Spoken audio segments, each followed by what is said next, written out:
स्वागत है आपका। 2026 की बिल्कुल नई ईपीएफओ गाइडलाइंस आ चुकी हैं। सच कहूं तो हम सब जानते हैं कि अपने ही पीएफ फंड को निकालना कभी-कभी कितना बड़ा सिरदर्द बन जाता था। लेकिन अच्छी खबर यह है कि अब इस नई व्यवस्था ने एक बेहद मजबूत और पारदर्शी रास्ता तैयार कर दिया है। आज की इस चर्चा में हम आधिकारिक डेटा और नए नियमों की गहराई में जाएंगे ताकि पीएफ निकासी की पूरी प्रक्रिया आपके लिए बिल्कुल स्पष्ट हो जाए।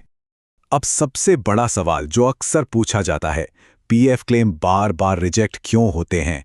लंबे इंतजार और भ्रमित करने वाले क्लेम रिजेक्शंस का पुराना सिरदर्द हमेशा से हम कर्मचारियों के लिए सबसे बड़ी रुकावट रहा है।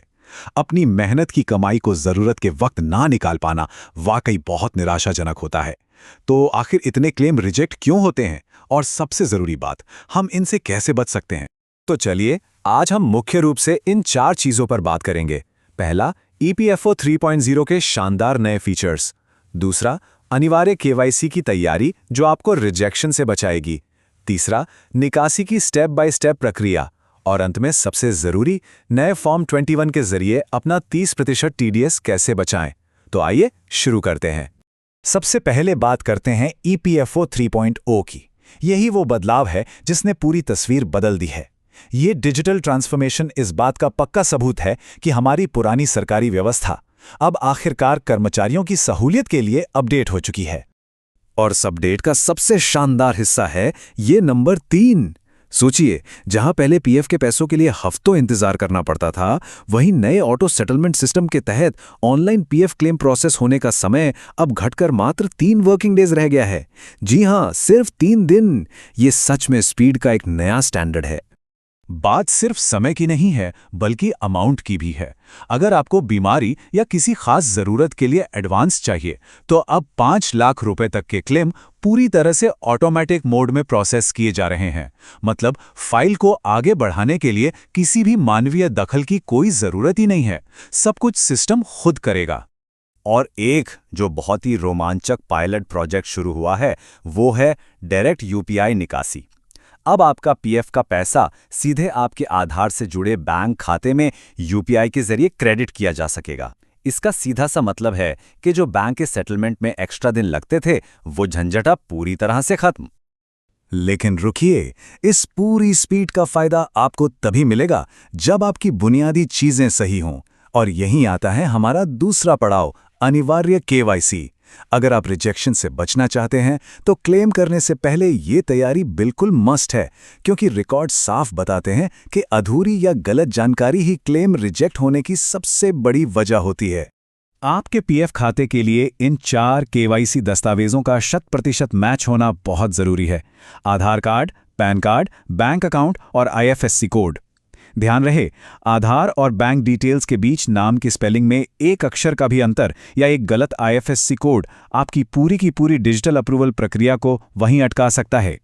इसे अपडेट करना कोई रॉकेट साइंस नहीं है। बस मेंबर ई सेवा पोर्टल पर लॉगिन कीजिए, मैनेज टैब में जाकर केवाईसी चुनिए, अपनी सही डिटेल्स दर्ज करके सेव कर दीजिए और फिर बस अपने एम्प्लॉयर के डिजिटल अप्रूवल का इंतजार कीजिए। आपको इसके लिए किसी एजेंट या बाहरी मदद की बिल्कुल कोई जरूरत नहीं है। जब आपका केवाईसी एकदम परफेक्ट हो, तब बारी आती है असल निकासी की। और यहीं लोग अक्सर उलझ जाते हैं फॉर्म 19, 10C और 31 के चक्कर में कि आखिर मेरी सिचुएशन के हिसाब से कौन सा फॉर्म सही रहेगा। चलिए इसे बिल्कुल आसान भाषा में डिकोड करते हैं। अब ये जानकारी आपकी सारी कंफ्यूजन तुरंत दूर कर देगी। अगर आपने नौकरी छोड़ दी है और पूरा पैसा निकालना है तो फॉर्म 19 भरिए। अगर आपको अपनी पेंशन की रकम निकालनी है तो फॉर्म 10C का इस्तेमाल होगा। और अगर आप नौकरी में रहते हुए मेडिकल या घर जैसी जरूरतों के लिए एडवांस चाहते हैं तो फॉर्म 31 लगेगा। सही समय पर सही फॉर्म का चुनाव ही आपके क्लेम को झटपट पास कराएगा। ऑनलाइन पोर्टल पर फॉर्म सबमिट करने में अब मुश्किल से 5 मिनट लगते हैं। और सबसे बड़ी राहत की बात पता है क्या है? फॉर्म 10C भरते समय अब आपको बैंक पासबुक या कैंसिल चेक की फोटो अपलोड करने की कोई जरूरत नहीं है। वो पुरानी शर्त अब पूरी तरह से हटा दी गई है। पुरानी व्यवस्था के मुकाबले ये सबसे बड़ा सुकून है। अगर आपकी केवाईसी पूरी तरह से वेरीफाइड है और आप आधार वाले ओटीपी का इस्तेमाल कर रहे हैं, तो पैसे निकालने के लिए अब आपको अपनी कंपनी के चक्कर लगाने या एचआर के साइन लेने की कोई ज़रूरत नहीं है। ये सच में एक 100% कॉन्टैक्टलेस एक्सपीरियंस है। अब आते हैं आज की चर्चा के सबसे अहम हिस्से पर, आपकी गाड़ी कमाई को टैक्स से बचाना। 1 अप्रैल 2026 से लागू हुए नए नियमों के तहत ये जानना आपके लिए बहुत बहुत जरूरी है। देखिए, टैक्स बचाने के लिए जो पुराने फॉर्म 15G और 15H हम इस्तेमाल करते थे ना, वो अब पूरी तरह से रिटायर हो चुके हैं। 2026 के नए नियमों के हिसाब से अब उनकी जगह फॉर्म 121 ने ले ली है। बिना इस नए फॉर्म के टैक्स में छूट पाना अब लगभग असंभव है। और जरा ध्यान दीजिएगा, क्योंकि ये एक सीरियस वार्निंग है। अगर आपकी सर्विस 5 साल से कम है और आप 50,000 रुपए से ज्यादा निकाल रहे हैं, तो फॉर्म 121 सबमिट न करने की स्थिति में सीधा 30% का भारी TDS कट जाएगा। ये एक बहुत बड़ा नुकसान हो सकता है। इस नुकसान से बचने के लिए फॉर्म 121 के पार्ट ए को बहुत ही सावधानी से भरना होता है, खासकर टैक्स वर्ष और आय की प्रकृति। जहां आपको साफ साफ PF विड्रॉल लिखना है, ये बिल्कुल सटीक होना चाहिए। अक्सर लोग डेटा एंट्री में इन्हीं जगहों पर गलती कर बैठते हैं और अनजाने में अपना टैक्स कटवा लेते हैं। एक और बेहद जरूरी बात जहां ज्यादातर लोग मात खा जाते हैं, फॉर्म में कुल निकासी राशि भरते समय कभी भी अपने पेंशन का हिस्सा मत जोड़िएगा।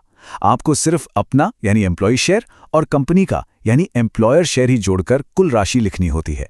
इससे एक छोटी सी गलती के कारण न जाने कितने फॉर्म्स रोज रिजेक्ट हो जाते हैं। तो अगर हम आज की इस पूरी जानकारी को समेटें, तो 2026 की इन नई गाइडलाइंस ने सिस्टम को पहले से कहीं ज्यादा तेज और पारदर्शी बना दिया है। यह असल में हम सबको एक बेहतरीन वित्तीय आज़ादी की तरफ ले जा रहा है। और देखा जाए तो इस पूरी चर्चा का सार इसी एक लाइन में छिपा है। बिना किसी को एक्स्ट्रा चार्ज दिए घर बैठे आसानी से अपना PF और पेंशन फंड निकालें। इस अपग्रेडेड सिस्टम ने बिचौलियों और एजेंटों की जरूरत को जड़ से खत्म कर दिया है। अब जबकि सारी जानकारी और पूरा कंट्रोल सीधे आपकी उंगलियों पर मौजूद है, तो सोचने वाली बात यह है कि आप अपने वित्तीय भविष्य की कमान पूरी तरह से अपने हाथों में कब ले रहे हैं। याद रखिए, सही जानकारी ही आपकी सबसे बड़ी ताकत है। तो इंतजार मत कीजिए, आज ही EPFO पोर्टल पर अपनी प्रोफाइल और KYC जरूर चेक करें। सुरक्षित भविष्य की ओर अपना पहला कदम बढ़ाएं।